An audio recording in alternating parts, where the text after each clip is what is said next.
Hello, welcome back to our channel.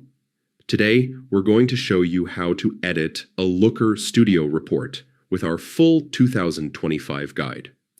Whether you're completely new or just need a quick refresher, this will walk you through everything step by step. Go to Looker Studio in your browser and make sure you're logged into your account.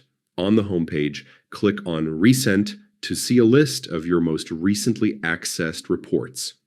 Perfect if you're working on an ongoing project. Find the report you want to edit and click it to open.